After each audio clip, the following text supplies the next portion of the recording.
نبی رحمت صلی اللہ علیہ وآلہ وسلم نے فرمایا کہ من لقی اللہ وہو یودنا اہل البیت،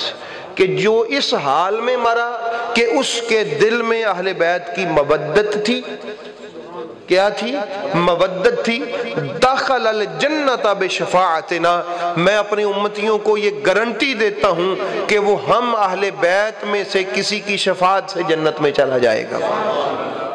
جنت میں چلا جائے گا، ہماری شفاعت کی وجہ سے جنت میں چلا جائے گا۔ والذی نفسی بیدہ، مجھے اس اللہ رب العالمین کی قسم جس کے قبضہ قدرت میں محمد کی جان ہے، لا ينفع عملہ ابدا الا بمعرفت حقنا،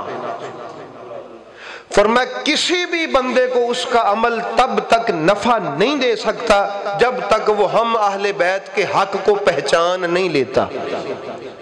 حق کیا ہے؟ حق ان کا یہ ہے کہ ان کا احترام کیا جائے، حق ان کا یہ ہے کہ ان کو اونچا مقام دیا جائے، حق ان کا یہ ہے کہ جو مقام اللہ نے ان کو دیا ہے اس کو تسلیم کیا جائے، حق ان کا یہ ہے کہ ان پر درود و سلام پڑھا جائے۔ بہت سارے حق ہیں اہل بیت اطہار کے، حق ان کا یہ ہے کہ ان سے قرآن کا فیض لیا جائے، حدیث کا فیض لیا جائے۔ تو میرے نبی نے فرمایا جب تک کوئی اہل بیت کے حق کو پہچان نہیں لیتا، اس کی نمازیں، اس کے روزے، اس کی زکاتیں، اس کی حجیں، اس کی عبادات، ریاضات و تسبیحات،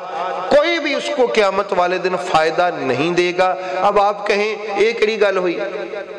کہ بندہ نمازاں پڑھے تو انہوں فائدہ نہ ہوئے، یہ اس نبی نے بتایا جس نبی نے یہ بتایا کہ خدا ایک ہے،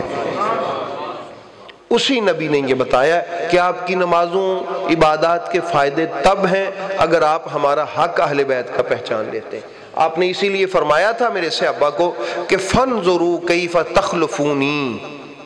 میں جا رہا ہوں، میں قبر میں بیٹھ کے بھی دیکھوں گا کہ میرے بعد تم ان سے کیا سلوک کرتے ہو۔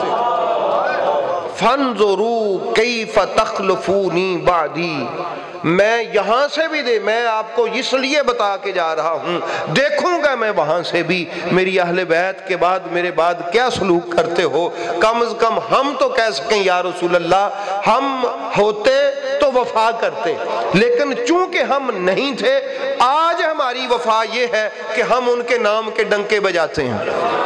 ہم ان کے نام کی محفل کرتے ہیں، ہم لوگوں کو بتاتے ہیں کہ علی پاک بھی حق تھے، حسن بھی حق تھا، ان کی اولاد بھی حق ہے، اور وہ ہدایت کا نشان ہے، ہدایت کا معیار ہے، تو مینار ہے۔ اس لیے احباب گرامی یہ رسول پاک سرکار دیکھ رہے ہیں۔